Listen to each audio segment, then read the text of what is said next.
peradaban manusia yang telah berkembang selama ratusan tahun kini harus hancur karena bencana yang menimpa bumi, yang mengakibatkan seluruh bumi tertutupi oleh air dan dihuni oleh spesies yang telah berevolusi menjadi mengerikan.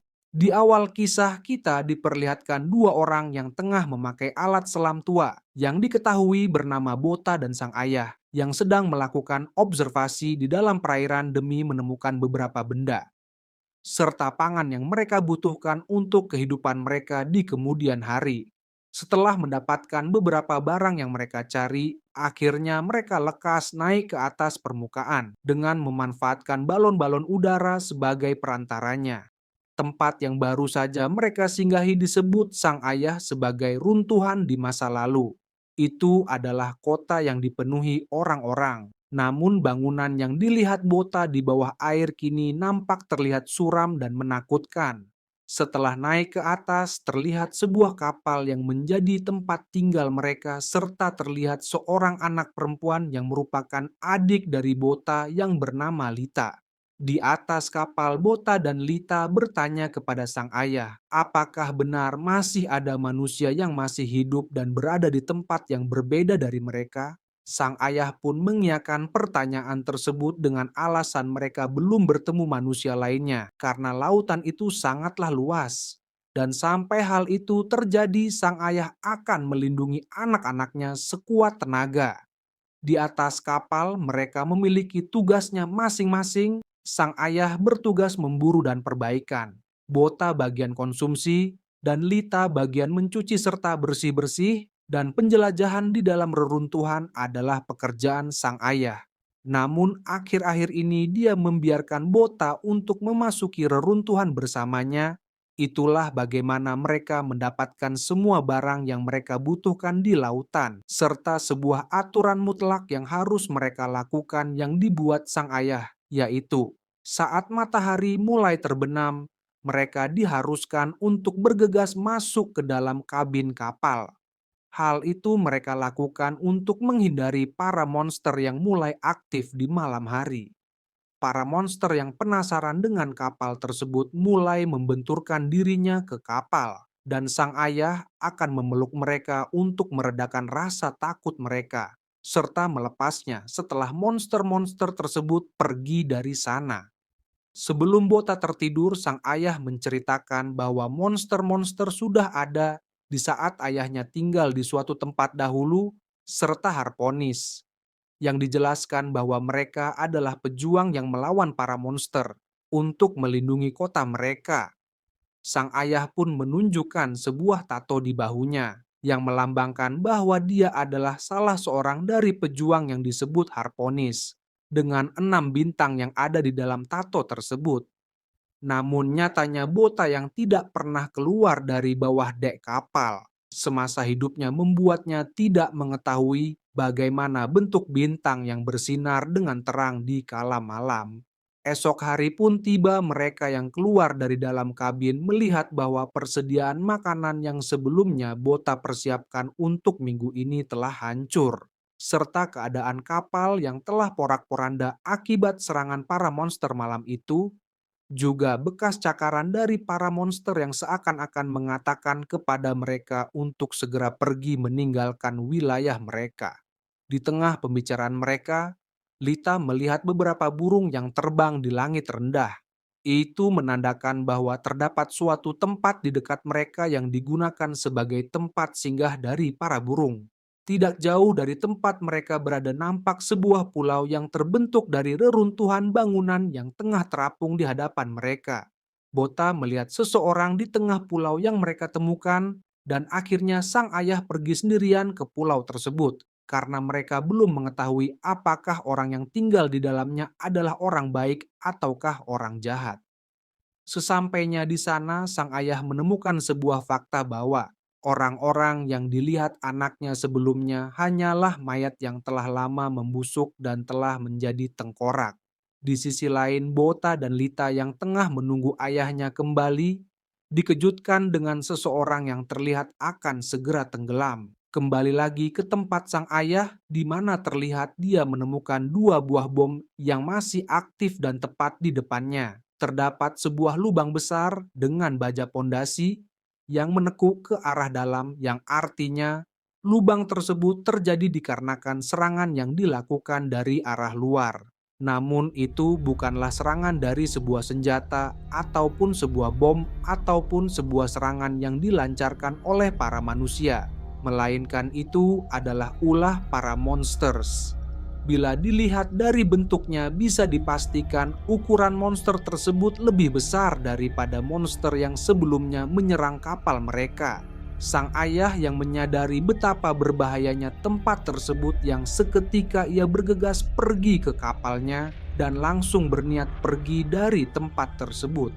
Sementara itu, Bota terlihat membawa sebuah tali dan pelampung demi menyelamatkan orang yang hampir tenggelam tersebut.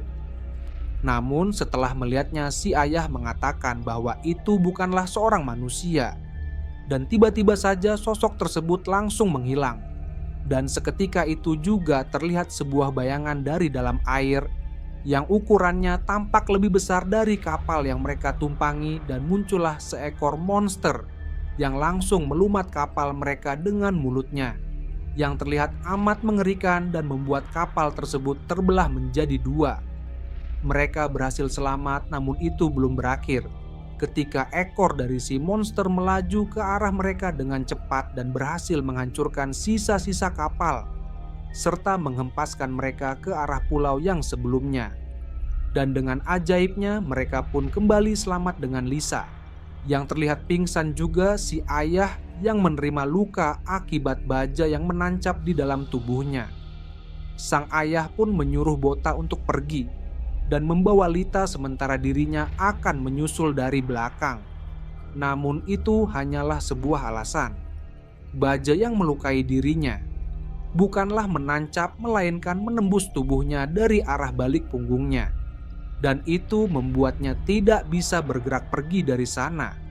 Dan tiba-tiba dari dalam air muncul monster yang sebelumnya menyerang dirinya. Namun yang anehnya, monster tersebut keluar dari dalam air meskipun matahari masih bersinar terang. Si monster tersebut mulai mendekatinya. Namun monster tersebut menyadari bahwa manusia yang ada di depannya kini sudah tidak lagi berdaya akibat baja yang menembus ke dalam tubuhnya. Dan seketika monster itu mengalihkan pandangan dari sang ayah dan merubah targetnya kepada Bota yang sedang berlari sambil menggendong Lita yang sedang pingsan. Dengan senyuman jahat yang tersirat dari wajahnya, monster tersebut langsung mengejar Bota. Taring-taring yang terbuka lebar menandakan betapa siapnya sang monster untuk melahap bocah di depannya. Bota pun berhasil masuk ke sebuah ruangan dan menghindari taring-taring yang sudah bersiap untuk mengunyah dirinya. Karena tubuh yang terlalu besar, akhirnya si monster mengeluarkan sebuah tentakel yang coba menangkap Bota.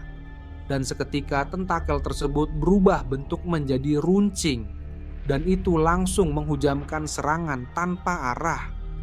Bota berhasil menghindarinya dan bersembunyi di balik sebuah bangunan hingga monster tersebut berhenti untuk menyerang di balik hamparan debu yang bertebaran di udara akibat serangan tersebut.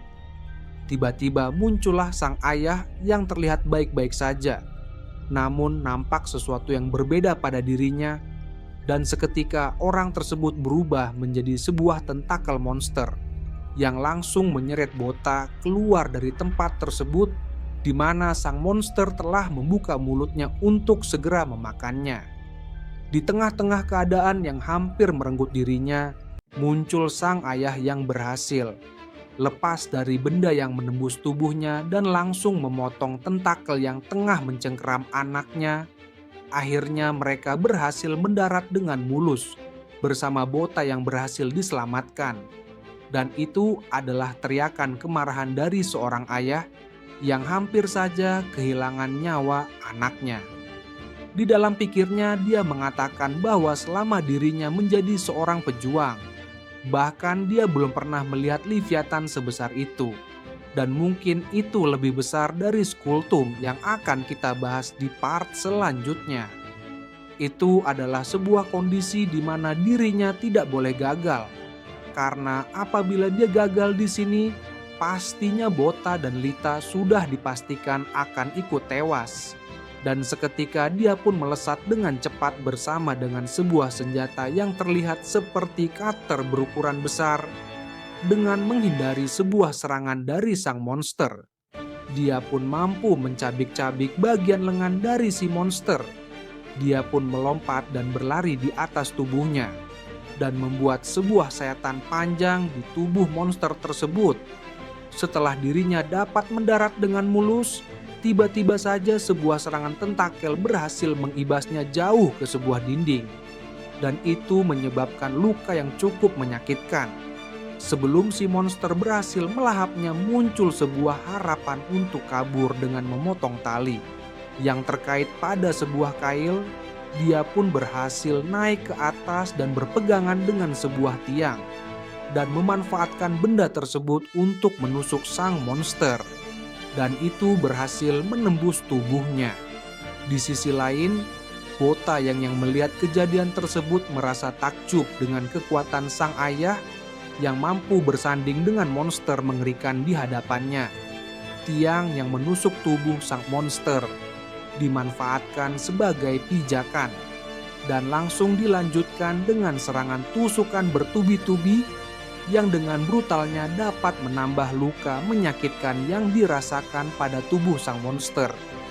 Namun tiba-tiba saja pijakan yang menopang di keukinya hancur dan seketika tubuh sang ayah langsung tertusuk oleh taring-taring yang terlihat begitu tajam. Ketakjuban yang tersirat dari wajah Bota seketika berubah jadi air mata setelah melihat keadaan tragis yang dirasakan ayahnya di depan matanya sendiri. Dengan wajah cemasnya, sang ayah melihat Bota dan berucap di dalam pikirannya, "Ayah selalu mengkhawatirkan kalian berdua. Di saat kamu menyelam dan tidak kunjung terlihat ke permukaan, dadaku berdebar-debar dengan kencang. Di malam hari saat aku memeluk kalian berdua, aku mungkin tersenyum di depan kalian. Tapi aku merasa sangat ketakutan. Takut akan kehilangan kalian berdua dan takut tidak bisa melindungi kalian. Itulah yang selalu membuatku takut." Dan sang ayah pun meninggalkan sebuah pesan terakhir bahwa Bota harus menjaga Lita untuk ayahnya, dan seketika dia mengeluarkan bom yang dia dapatkan sebelumnya dan meledakkan benda tersebut demi membinasakan monster di depannya bersama dirinya yang ikut terkena ledakan di dalamnya. Keduanya pun akhirnya tewas dan tenggelam ke dasar laut yang gelap. Bota yang terhempaskan oleh sebuah ledakan terlihat bangkit dan menangis terseduh-seduh. Bota yang baru saja terbangun dari mimpi buruknya langsung menyadari satu hal, yaitu bahwa selama ini sang ayah selalu melindungi mereka dari para leviatan yang ada di lautan. Dia melakukan itu setiap hari tanpa kenal lelah. Namun itu tak akan terjadi lagi, karena mereka mulai dari sekarang akan dipaksa hidup secara mandiri. Lita yang sebelumnya pingsan terlihat sangat murung setelah menyadari tidak ada ayahnya di sekitarnya. Dia pun bertanya kepada sang kakak tentang kepergian ayahnya. Namun Bota yang tak sanggup menjawab pertanyaan darinya hanya bisa memeluk adik kecilnya yang menangis sesegukan di kala itu. Dan dilanjutkan dengan mereka yang mencari benda-benda yang mungkin saja masih bisa mereka manfaatkan. Di tengah pencarian tersebut terdengar suara keroncong perut dari sang adik. "Tidak, aku tidak lapar," ucap Lita. Dan akhirnya suara receh itu pun terdengar kembali. Dan Bota pun pergi mencari makanan. Namun sebelum itu dia membuat alat yang akan dia gunakan untuk menangkap para ikan. Dan itu adalah sebuah tombak dengan garpu sebagai matanya. Bota yang akan berniat mencari ikan dengan cara masuk ke dalam air, mulai merasakan ketegangan akibat perasaan trauma yang dia alami karena kejadian yang belum lama dia alami sebelumnya.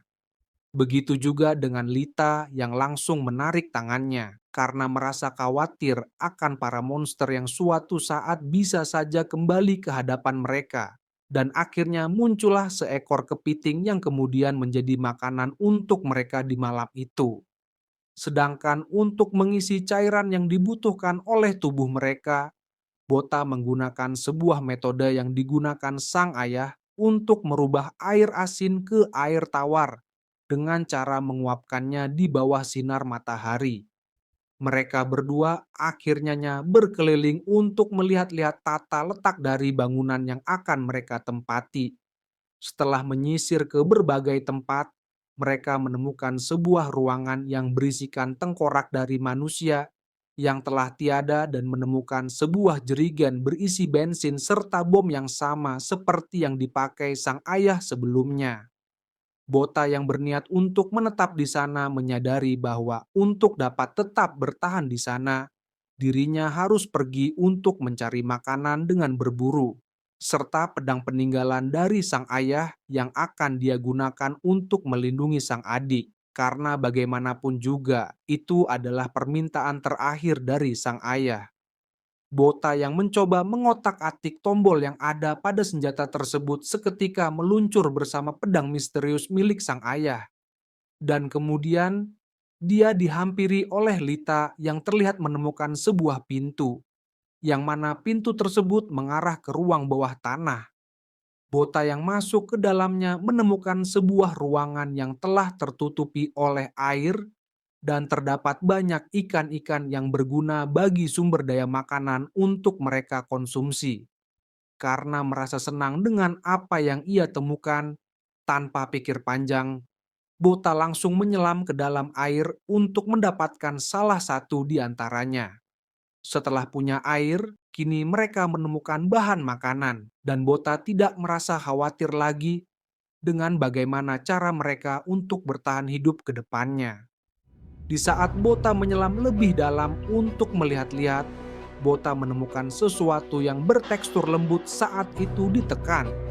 Dan setelah dia melihat ke arah sekelilingnya, ternyata dia telah berada di tengah-tengah telur Leviathan yang telah bersarang di tempat itu. Lebih sialnya lagi, kedatangan Bota bertepatan dengan menetasnya beberapa telur yang mulai keluar dari tempat kelahirannya. Belum sempat dirinya berhasil melarikan diri, tiba-tiba saja salah satu kaki Bota telah tergapai oleh tangan serta gigi-gigi bertaring yang siap untuk menggerogoti kaki kecilnya. Bota yang panik langsung menusuk mata dari si monster yang langsung melepas cengkeraman dari kaki kecil tersebut.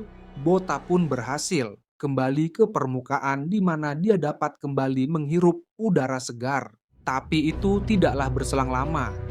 Monster yang baru saja diserangnya kembali muncul. Sang monster yang tidak ingin kehilangan seekor daging yang terlihat masih empuk di depannya langsung menerkamnya dengan beringas. Yang sangat mengagetkan, Bota berhasil menghindarinya dan langsung berlari ke atas dan segera menutup pintu yang jadi malapetaka. Dobrakan yang terasa dari pintu tersebut terlalu kuat. Tanpa pikir panjang, Bota langsung menusukkan pedangnya dari balik pintu hingga akhirnya monster tersebut berhenti, terdiam, dan menghilang. Setelah mencari di setiap sudut ruangan, Bota tidak dapat menemukan Lita. Dan ternyata Lita telah berada di ujung reruntuhan dengan jarinya yang menunjukkan kepada Bota sesosok bayangan di tengah lautan yang berbayang seperti ayahnya, yang seketika dirinya langsung melaju dengan mengayu sebuah perahu untuk menjemput sesosok bayangan yang dia kira itu adalah ayahnya. Tapi Bota yang sebelumnya menyadari dan melihat bahwa bayangan itu adalah sesuatu yang paling mengerikan yang pernah dia lihat sebelumnya. Jam pun berbunyi mengisyaratkan bahwa matahari akan terbenam. Karena tak sempat menghentikan Lita, akhirnya Bota menyusulnya dengan terjun dan berenang ke dalam air untuk menyusul adiknya. Dan terlihat hal tersebut bertepatan dengan keluarnya para monster laut yang bersarang di sana. Di mana saat mulai menjelang malam mereka akan aktif untuk memulai perburuan. Karena tak sempat untuk kembali ke pulau, akhirnya Bota menarik Lita dan perahunya menuju ke sebuah reruntuhan yang terlihat berada di depan mereka. Monster laut yang bergerak begitu cepat di dalam air dapat dengan mudah menyusul mereka dan melakukan tubrukan yang hampir menjatuhkan Bota ke dalam air. Ini adalah saat-saat paling menegangkan di mana saat ini mereka tengah dikelilingi para monster laut. Pikiran mereka terasa buntu karena tidak mengetahui langkah apa yang harus mereka ambil selanjutnya. Tubrukan demi tubrukan yang terus dilakukan para monster kepada mereka membuat runtuhan yang Bota pijaki semakin terkikis. Di tengah-tengah kebuntuan yang melanda pikirannya, teringatlah sebuah ingatan di saat sang ayah mengorbankan nyawanya untuk mereka.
Sudah berada di zona aman.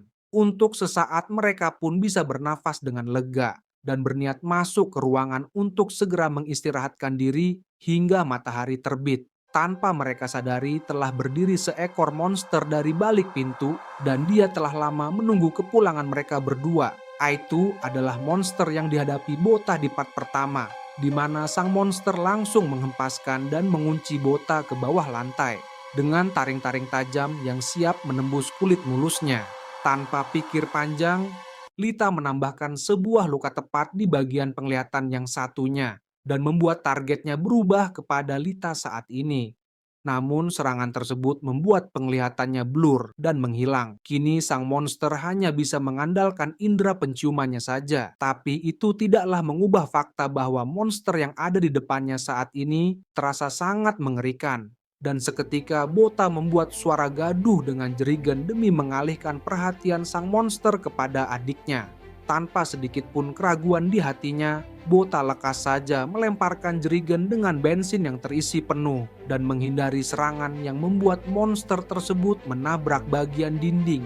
Bota yang langsung bangkit membuat percikan api dari pedangnya dan menyulutkan kobaran api yang besar dan membuat monster tersebut terpanggang di dalamnya. Terlihat sebuah kotak nampak terjatuh di sana, di mana kotak tersebut berisikan sebuah bom. Bota yang melihat kejadian tersebut langsung bergegas naik ke atap dan terjadilah sebuah ledakan dahsyat yang meluluh lantahkan tempat yang kena ledakan tersebut. Telur-telur monster yang berada di bawah reruntuhan di sana ikut hancur tertiban puing-puing yang berserakan di mana-mana.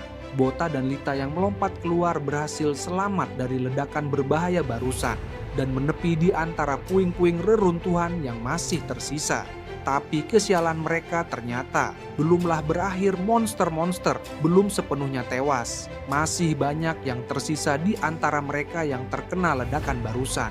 Mereka berdua kini benar-benar telah tersudutkan tanpa tahu lagi apa yang harus mereka perbuat selanjutnya. Namun di tengah-tengah hilangnya harapan, tanpa arah dan tujuan, sebuah serangan seketika mendarat di bagian tubuh monster yang tengah menyergap Bota. Dia terlihat menggunakan senjata full cash di sekeliling tubuhnya yang telah melayangkan serangan barusan. Itu merupakan hal pertama kali semasa hidupnya di mana Bota dan Lita kini melihat seorang manusia lain selain mereka berdua dan ayahnya. Semua monster yang menyergap Bota langsung beralih melaju ke wanita yang belum diketahui identitasnya tersebut. Sebuah tembakan beruntun yang dilesatkan membuat banyak dari jumlah monster tumbang. Di sisi lain, Bota yang diserang oleh salah satu monster yang ada di situ diselamatkan kembali oleh tembakan dari sang wanita yang langsung kehabisan amunisi. Belum sempat dirinya mereload senjata yang kini digenggamnya, tiba-tiba saja sebuah serangan berhasil melukai serta menjatuhkan senjatanya ke dalam air. Tapi itu bukanlah senjata terakhir yang dia miliki. 2 buah pedang ganda yang ada di punggungnya akan beraksi kali ini dengan melesat dan beraksi bagaikan serangan angin tornado yang membuat para monster tak berkutik sedikit pun di hadapannya. Tebasan demi tebasan terus-menerus dapat melumatkan musuh-musuh yang terlihat begitu mudahnya. Para monster yang terlihat begitu ganas sebelumnya terlihat menciut di hadapan kekuatan yang tidak masuk akal di depan mereka. Mereka melihat kebrutalan dari serangan yang dilakukan oleh seorang manusia sendirian saja. Pertarungan pun telah berakhir dengan singkat. Wanita itu kemudian dating menghampiri Bota dan Lita dan mengenalkan dirinya yang sebagai seorang harponis yang bernama Kana yang berasal dari Perserikatan Busan. Terbitnya matahari memperlihatkan kepada mereka sebuah kapal berukuran sangat besar, yang besarnya bagaikan sebuah pulau. Bertepatan dengan hal tersebut, muncullah sebuah kapal selam yang berisikan rekan Kana yang juga seorang harponis yang diketahui bernama Brunei yang baru saja tiba setelah tertinggal oleh Kana yang bergerak begitu cepat. Tapi bukan hanya Brunei, ada beberapa harponis lainnya yang mengisi kapal selam tersebut. Sementara itu di atas kapal terlihat manusia yang muncul. Bota dan Lita kini merasa lega karena bisa selamat sampai hari ini setelah sekian lama mengarungi lautan bersama ayahnya serta serangkaian tragedi yang telah menimpa mereka. Pastinya hal tersebut takkan pernah memudar di dalam hati dan pikiran mereka.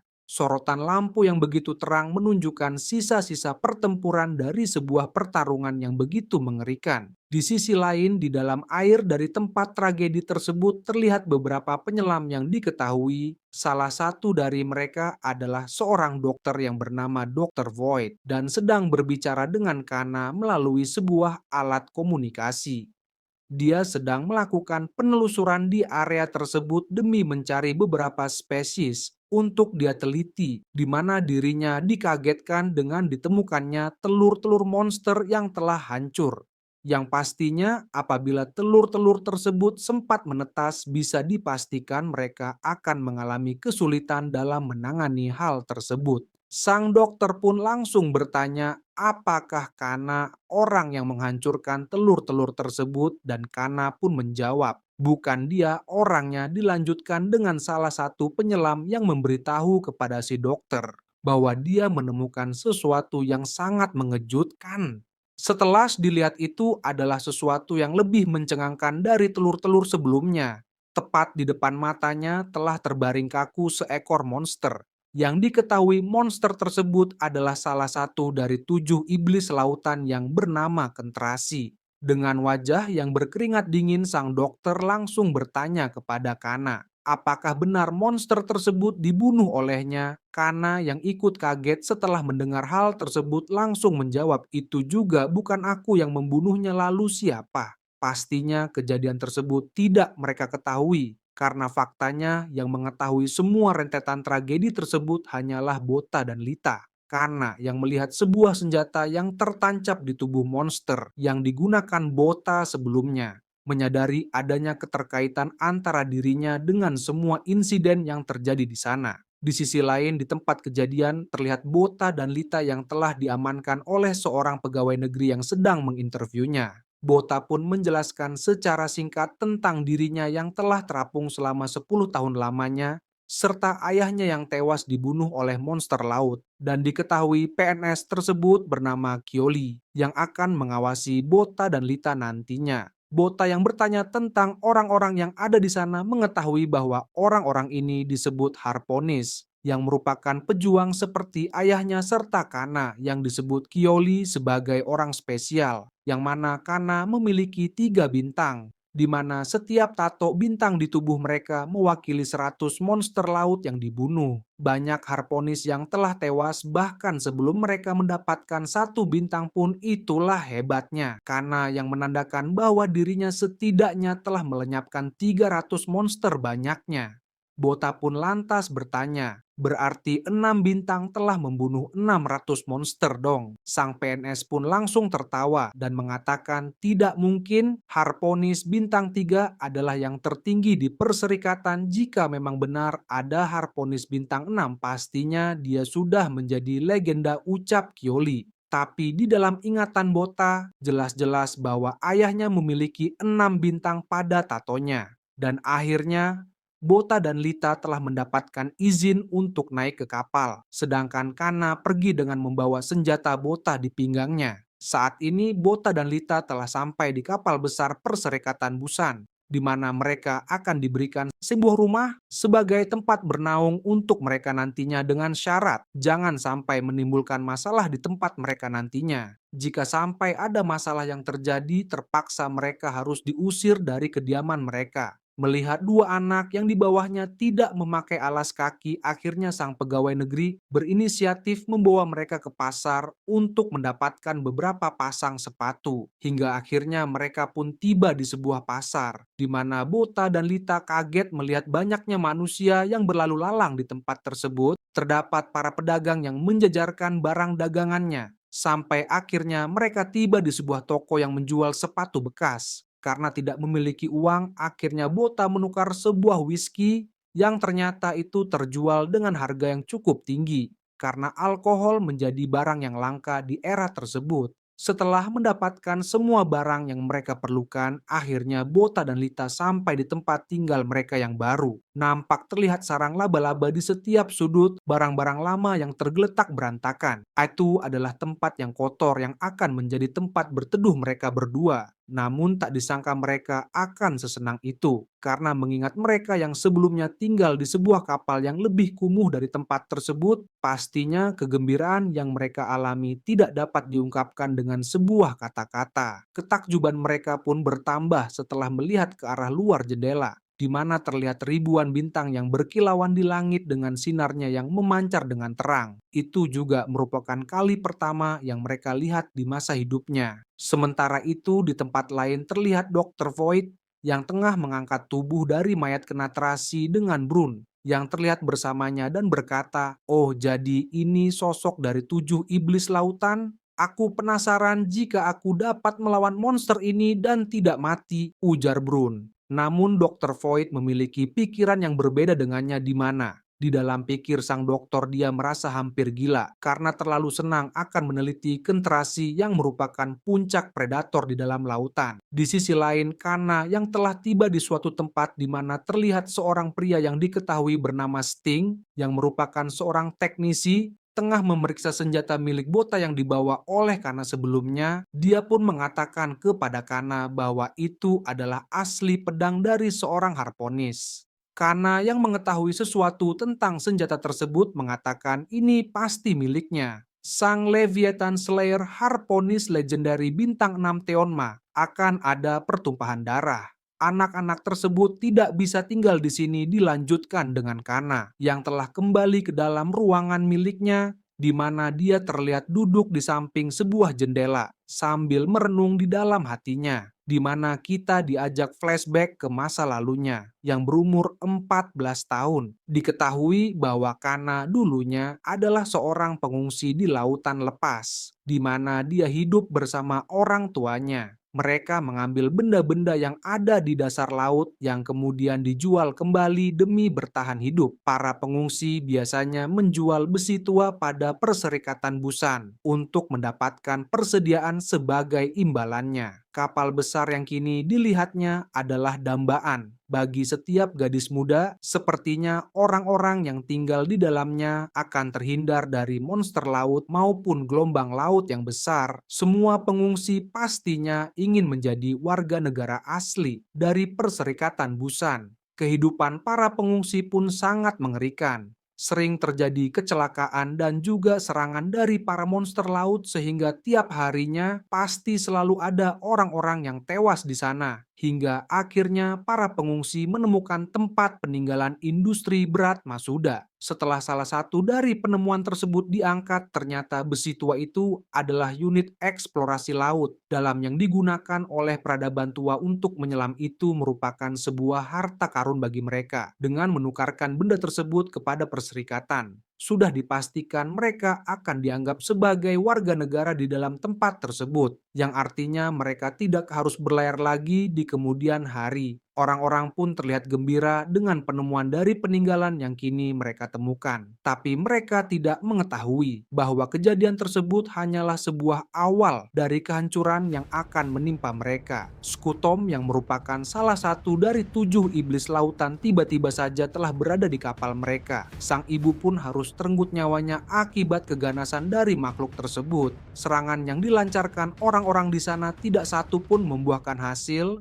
Cangkang tebal yang dimilikinya semakin mempersulit keadaan. Bahkan pengungsi yang berada di luar kapal tersebut harus hancur di saat sebuah duri yang tak terhitung jumlahnya terlesatkan dari tubuhnya. Sementara itu, Kana dan ayahnya yang masih hidup pergi ke ruang operator bersama satu orang lainnya yang tidak diketahui namanya, di mana mereka mencoba menghubungi Perserikatan Busan dengan harapan orang-orang di sana dapat membantu mereka di dalam keadaan krusial tersebut. Namun sangat disayangkan, tak sepatah kata pun jawaban yang mereka dapatkan hingga akhirnya suara dari kengerian tersebut sampai di telinga seorang pria yang tengah memancing dengan santainya di tengah-tengah lautan di malam itu. Di sisi lain, sang ayah yang masih mencoba menghubungi Perserikatan akhirnya dapat terhubung. Namun itu hanya sesaat saat saja dan tiba-tiba panggilan tersebut seketika ditutup dari Perserikatan. Dengan capit besarnya sang monster menghancurkan serta menyeret sang ayah, di mana dirinya langsung tewas di depan mata Kana sendiri. Kana yang kini tinggal sebatang kara merasa sangat pasrah dengan keadaan di mana sebuah serangan capit mengarah tepat ke tubuh mulusnya. Dan secara tiba-tiba dirinya berhasil diselamatkan oleh seorang pria berkacamata di mana dia memperkenalkan dirinya dengan nama Teonma, seorang harponis dari Perserikatan Busan. Orang yang bersama Kana saat ini mulai gembira di saat melihat kedatangan Teonma yang merupakan sebuah harapan. Namun harapan tersebut terasa sirna di saat dirinya mengetahui Teonma hanya datang seorang diri saja tanpa membawa teman-temannya. Teonma pun melepaskan skoci yang dimaksudkan untuk pelarian Kana yang sebelumnya, sementara Teonma akan mengalihkan perhatian sang monster. Sebuah serangan yang dikeluarkannya hanya mampu menggores sedikit tubuh tebalnya. Dirasa kekuatannya belum cukup, akhirnya Teonma menaikkan output kekuatan dari senjata yang kini digenggamnya.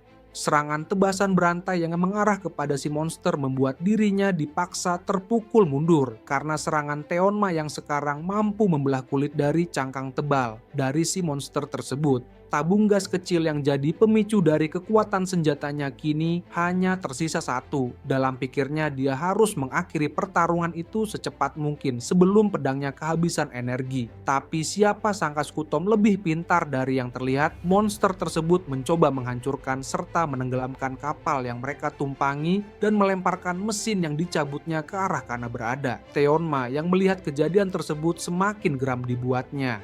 Akhirnya pertarungannya dengan sang monster terus berlanjut. Sementara itu, Kano yang tertimpa mesin yang dilempar sang monster berhasil selamat, namun kakinya terjepit oleh puing-puing yang runtuh. Si pria yang kini bersamanya malah pergi ke arah luar tanpa mempedulikan Kana yang kini dalam masalah. Di sisi lain, Teonma yang mengeluarkan serangan kepada sang monster menyadari suatu hal setelah melihat sang monster yang kini hanya terdiam tanpa menyerang balik. Hal tersebut bertepatan dengan si pria yang bersama Kana sebelumnya mencoba menyelamatkan dirinya sendiri menuju skoci yang ada di sana. Skutom yang sebelumnya hanya terdiam ternyata sedang bersiap mengeluarkan serangan selanjutnya, di mana duri-duri yang mulai keluar dari seluruh tubuhnya bertebaran ke segala arah. Si pria yang mencoba menyelamatkan diri akhirnya mokat seketika, sedangkan Teonma mengalami luka akibat duri yang menusuk area paha dan tangannya. Serangan lanjutan dari si monster berhasil dihindarinya dengan menahan rasa sakit di tangannya. Teonma pun menyerang dengan serangan berputar dan berhasil mendarat dengan mulus. Tapi serangan yang tertuju kepadanya membuatnya terpental dari hadapan sang monster. Kedua belah pihak kini telah mencapai batasnya. Di tengah-tengah pertarungan tersebut, matahari mulai nampak terbit dari ufuk timur, di mana saat itu juga kulit-kulit dari si monster terlihat mulai terbakar dan dirinya langsung saja kabur ke dalam air dan seketika meninggalkan pertarungan di hadapannya. Pertempuran yang panjang kini telah berakhir. Saat matahari terbit, banyak sekali harponis dari perserikatan yang datang, bukan untuk menyelamatkan mereka melainkan mengambil barang peninggalan yang ditemukan para pengungsi. Setelah kejadian itu, karena jadi orang satu-satunya yang selamat dan kini telah resmi menjadi warga dari Perserikatan Busan. Meskipun itu adalah impian yang selalu diimpikan di masa lalu, karena terlihat tidak sedikit pun gembira akan hal itu. Singkat cerita, Kana yang kini telah berada di dalam kapal Perserikatan Busan bertemu dengan 3 orang pria yang sedang membicarakan tentang kejadian pengungsi yang sebelumnya.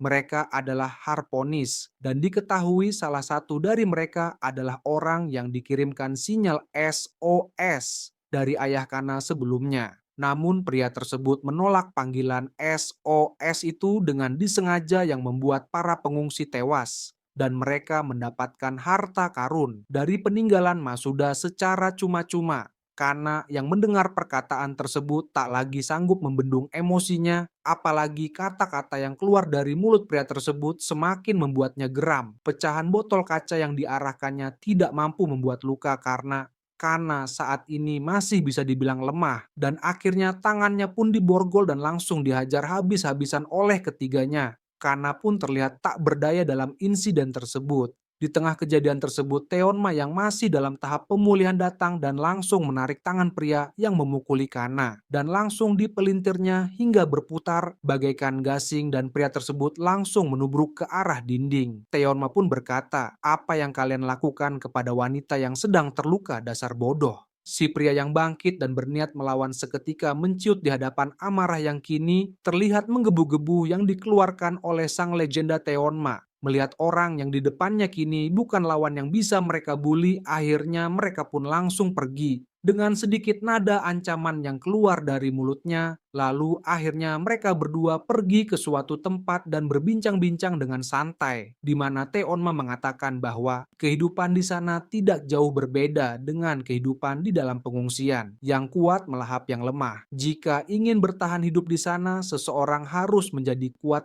yang berbeda. Hanyalah kini dia harus melawan manusia, bukannya para monster. Akhirnya mulai saat itu Kana memutuskan untuk menjadi seorang harponis. Dengan tekadnya yang kuat, dia berniat untuk membunuh semua monster yang ada di lautan. Itulah bagaimana dirinya menjadi seorang harponis hingga saat ini. Hutang budi kepada Teonma tidak dapat hilang begitu saja. Dalam pikirnya, apakah Teon sengaja mengirim anak-anaknya ke sana supaya dirinya bisa melindungi Bota dan Lita? Hari pun telah berganti. Para manusia di atas kapal mulai beraktivitas kembali untuk mengisi hari. Serta kebutuhan hidup mereka dengan bekerja keras itu juga berlaku untuk Bota yang kini sebagai tulang punggung. Di mana Bota nampak sedang melamar pekerjaan ke sana kemari. Namun karena berbagai alasan tidak satu pun pekerjaan yang berhasil didapatkannya. Namun di tengah keterbatasan akan uang yang dimilikinya, dia tetap memberi sedikit yang dia miliki kepada orang yang lebih membutuhkan daripada dirinya. Bota yang kembali ke kamarnya mengetahui bahwa persediaan uang dari menjual whisky telah menipis. Sedangkan dirinya harus membayar sewa kontrakan di akhir bulan. Itu adalah sebuah dilema bagi setiap insan yang merasakannya. Hingga akhirnya Kioli pun datang ke sana dan akan merekomendasikan sebuah pekerjaan untuk Bota. Namun pekerjaan itu akan sedikit berbahaya untuknya. dan dilanjutkan dengan tibanya mereka di sebuah tempat yang berlokasi di area pipa di lantai paling dasar. Singkat cerita, atas rekomendasi dari Kyoli, Bota akhirnya mendapatkan pekerjaan sebagai teknisi pipa di sana dan langsung memulai pekerjaannya hari itu juga. Sementara itu, seorang pria yang tengah membawa cetak biru dari tempat tersebut mengatakan bahwa pipa-pipa di sana sekarang sangat berantakan. Tidak ada satu un yang cocok dengan bagian pipa di sana. Itu adalah hal biasa lagi pula, kapal ini telah berusia lebih dari 100 tahun. Ucap seorang pria tua alias si bos yang bernama Horong. Bos Horong adalah seorang tukang pipa veteran yang sudah bekerja di sana selama 40 tahun dan tahu banyak sejarah tentang kapal tersebut yang akhirnya dia ceritakan asal muasal kapal besar itu serta terbentuknya dunia tanpa daratan kepada Bota. Jatuhnya komet tidak dapat diprediksi oleh umat manusia. Pecahan es jatuh ke bumi setelah komet bertabrakan dengan bulan, dan ketinggian laut mulai naik akibat hujan yang terus turun selama 70 tahun tanpa henti. Karena permukaan laut naik dengan cepat, orang-orang mulai membuat kapal dan kapal tersebut dinamakan Perserikatan Busan dengan harapan suatu hari nanti akan kembali ke Busan. Itu adalah kapal yang lebih tua umurnya daripada si bos.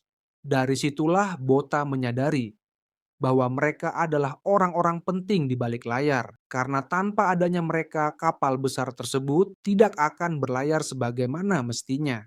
Tiba-tiba saja terjadi penyumbatan di salah satu pipa yang menyebabkan aliran airnya kembali, dan itu merupakan kejadian yang buruk bila dibiarkan begitu saja.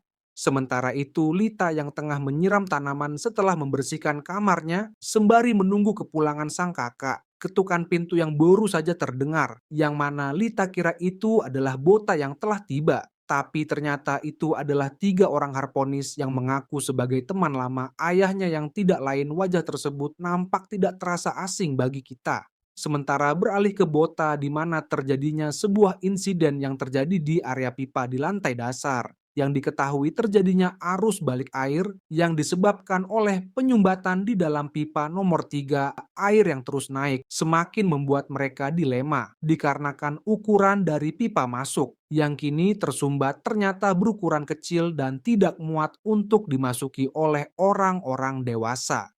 Bota yang mendengar keluh kesah mereka akhirnya mengajukan diri untuk masuk ke area pipa karena dia merasa hanya dirinya lah orang yang paling cocok untuk masuk dan memperbaiki pipa yang berukuran kecil tersebut. Meski sempat dicegah oleh si bos dengan alasan Bota masihlah pemula di mana hal tersebut belum sanggup Bota tangani, ujarnya, tapi Bota tetap bersikeras dan langsung masuk ke dalam pipa.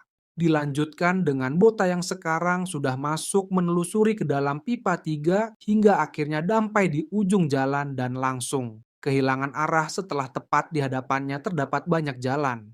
Namun Bota tidak mengetahui bagian pipa yang tengah tersumbat saat ini berada di mana. Sebuah upaya dilakukan oleh para anggota teknisi yang mana mereka mulai menggetok-getok pipa yang kini tersumbat dengan harapan agar itu menjadi sebuah penunjuk jalan untuk Bota. Yang dalam pikir si bos pastinya Bota yang seorang pemula belum mengetahui tata letak dari pipa-pipa di sana.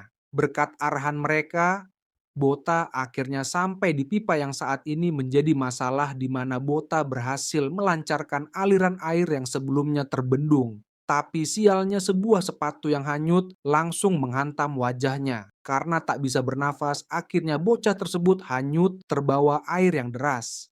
Di sisi lain, air yang mulai terlihat surut di dalam area pipa, yang menandakan Bota berhasil memperbaiki pipa yang sebelumnya tersumbat. Tapi anehnya, Bota yang masuk ke dalamnya tak kunjung terlihat, meskipun waktu telah berlalu selama 12 menit. Sementara itu, Bota yang mulai kehabisan nafas karena jarak tempuh untuk keluar cukup jauh dari tempatnya berada sekarang, dan akhirnya tubuhnya mulai melemas, dan kesadaran dirinya mulai menghilang. 30 menit pun telah berlalu, di mana segala cara telah dilakukan si bos agar Bota kembali ke sana. Namun hal tersebut nampak tak membuahkan hasil. Terlihat dari wajah para teknisi yang mengatakan seakan-akan nyawa Bota kini sudah tak terselamatkan lagi. Di tengah-tengah rasa bersalah yang kini melanda si bos, akhirnya Bota keluar dengan mata yang mulai memerah.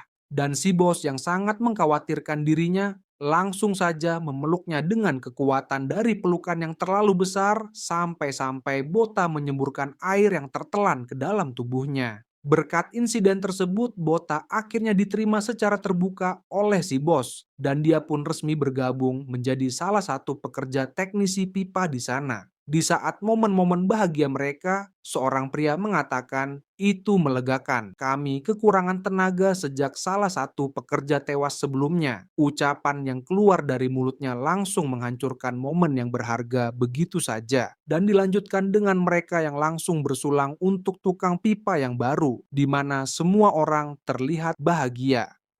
Kini Bota yang telah selesai dengan pekerjaannya membawa beberapa makanan untuk sang adik yang tengah menunggu kepulangannya. Sesampainya di sana,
monster tersebut digambarkan dengan tubuh yang berbentuk seperti seekor belut dan pastinya wajah anehnya membuat bulu-bulu kita merinding disko setelah melihatnya. Dan kemudian kita diperlihatkan salah satu kapal yang berhasil dikejar oleh para monster laut, di mana orang-orang di dalam kru mereka mulai menjadi lalapan bagi sang monster yang terlihat mulai kelaparan. Dan ternyata kapal tersebut berisi orang-orang awam yang berada di bawah dek kapal yang mereka tumpangi, di mana para monster mulai berhasil membuat celah dan langsung masuk menjalar ke dalam isi kapal demi memenuhi nutrisi harian di dalam tubuhnya. Sementara itu, dua kapal yang masih utuh mulai melaju dan menaikkan kecepatan. Mereka pun sadar apabila sampai terkejar oleh para monster, itu akan menjadi sebuah akhir dari perjalanan mereka selama hidup di dunia. Sementara itu di tempat lain, Bota yang kini masih berhadapan dengan si pria yang menghajarnya yang diketahui bernama Dou dengan pangkat sebagai mayor di dalam perserikatan, di mana Dou terlihat akan segera meninggalkan mereka karena sebuah panggilan darurat. Sebelum pergi meninggalkan keduanya, Dou meninggalkan sebuah ancaman kepada Bota dan Lita, yang mana dirinya mengatakan bahwa mulai saat itu mereka berdua akan tinggal di tempat tersebut, di mana hari-hari yang akan mereka jalani bagaikan hidup di neraka. Bota dan Lita akhirnya ditinggal pergi dengan mengunci mereka berdua di dalam kamarnya Bota yang menyadari betapa berbahayanya orang tersebut mulai berpikir tentang cara keluar dari tempat di mana mereka berada sekarang. Di sisi lain, Kana yang juga mendapatkan panggilan darurat mulai meluncur bersama timnya yang bertujuan untuk menghabisi para makhluk laut yang mencoba menyerang tim pengintai di area luar sisi kapal perserikatan. Pada pertarungan kali ini kita diperlihatkan kemampuan badas dari salah seorang karakter yang bernama Brun. Dengan sebuah pukulan darinya, tubuh salah satu belut berhasil memburai ke udara bebas. Pertarungan tersebut bagaikan sebuah pemanasan untuknya yang langsung melayangkan pukulan bertubi-tubi yang dengan mudahnya menumbangkan 5 ekor belut yang terbilang cukup ganas bila kita lihat di scene sebelumnya.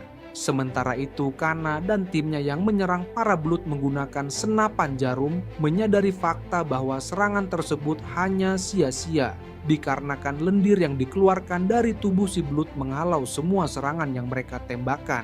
Dilanjutkan dengan para belut yang mencoba membalikan kapal yang mereka serang, di mana monster tersebut mulai memakan salah seorang kru.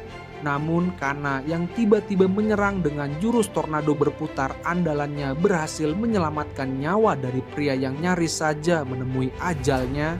Di sini Kana memiliki sebuah strategi di mana dirinya akan menarik perhatian sang monster, sementara Brun akan membawa orang-orang ke tempat yang aman. Kana terlihat mengeluarkan suatu cairan yang diketahui bernama feromon. Yang didapatkannya dari Dr. Void itu adalah cairan yang berfungsi sebagai penarik perhatian para monster. Setelah Kana menghancurkan feromon dari wadahnya, para monster mulai menggila dan langsung mengejar Kana yang berperan sebagai umpan. Sementara itu, Bota dan Lita yang terlihat berhasil melarikan diri dari ruang yang terkunci sebelumnya melalui sebuah pipa yang menghubungkannya ke area luar, di mana telah berkumpul banyak orang di sana yang terlihat sedang menyaksikan pertarungan dari Kana yang tengah menjadi incaran para monster yang mulai menggila. Kana yang menggiring monster-monster tersebut ke arah dinding kapal langsung meneriakkan sebuah aba-aba, di mana sebuah semburan api yang deras keluar dari sana dan seketika para monster tersebut menjadi belut panggang. Orang-orang biasa yang menyaksikan kejadian tersebut hanya terdiam membisu dengan mulut yang terbuka lebar setelah melihat dengan mata kepala mereka sendiri sebuah pertarungan yang begitu epik dari sang Harponis bintang 3. Sorak-sorai yang begitu ramai terdengar meneriakkan nama Kana yang menjadi bintang di dalam pertempuran barusan. Di tempat lain, seusai pertempuran dengan para monster, Mayor Do bergegas kembali ke ruangan Bota sebelumnya. Namun sekarang ruangan tersebut sudah kosong. Karena Bota dan Lita berhasil kabur dari tempat tersebut, si Mayor lekas menyuruh para bawahannya untuk mencari kedua anak itu bagaimanapun caranya, tidak peduli jika itu harus membunuh keduanya. Bota dan Lita yang kini melarikan diri ke tengah pasar mendengar suara gaduh Harponis yang diketahui sedang mencari seseorang. Bota yang merasa bahwa orang-orang tersebut tengah mencari dirinya bergegas lari bersama Lita. Namun Bota menyadari bahwa mereka yang belum lama tinggal di atas kapal itu tidak memiliki tujuan sama sekali untuk mereka singgahi. Seketika dirinya pun kehilangan arah. Dua orang Harponis yang tengah mencari seseorang mulai terlihat wujudnya, dan kedua bocah itu pun menyadari kehadiran mereka di mana Bota menyuruh Lita untuk bertingkah seperti biasa-biasa saja. Si Harponis pun berteriak, "Hei kau yang di sana, kemarilah." Namun nyatanya teriakan tersebut bukan tertuju untuknya melainkan sang wanita tua yang menjadi pengemis di pasar yang Bota temui sebelumnya. Karena si wanita tua itu tidak mampu membayar pajak selama 3 bulan, akhirnya para Harponis akan mengusirnya. Biasanya orang-orang yang mengalami kejadian tersebut akan dihanyutkan ke tengah lautan dengan sebuah rakit, di mana mereka pada akhirnya akan tetap tewas dilalap monster-monster di laut. Dilanjutkan dengan seorang pria yang muncul dan berkata bahwa dia akan membayar pajak sang nenek untuk bulan ini dan menyuruh para Harponis untuk melepaskannya. Para warga pun mulai ricu setelah melihat ketidakmanusiawian para Harponis. Suasana pun semakin memanas. Tapi tiba-tiba si Mayor pun datang. Setelah mendengar kegaduhan di tempat tersebut dengan Bota yang masih berada di TKP menyadari kehadiran si mayor dan langsung bersembunyi di balik punggung warga di sekitarnya. Si mayor yang datang ke tempat tersebut lantas bertanya kepada si pria yang berniat ingin membayarkan pajak wanita tua. Katakanlah kau akan membayar pajak bulan ini. Lalu siapa yang akan membayar pajaknya bulan berikutnya lagi dan seterusnya. Apa kau akan tetap membayar untuknya? Pertanyaan tersebut membuat si pria terdiam seketika. Kau pikir Perserikatan Busan akan tetap mengapung jika dipenuhi oleh penduduk yang bahkan tidak mampu membayar pajak, ujar mayor. Kata-kata yang terlontar dari mulutnya membuat warga terdiam tanpa bisa membalasnya sedikit pun. Sambil menyeret-nyeret si nenek, Mayor Dow kembali berucap bahwa hukum itu ada agar mereka dapat melindungi tempat itu, dan itulah kenapa Harponis ada di sana.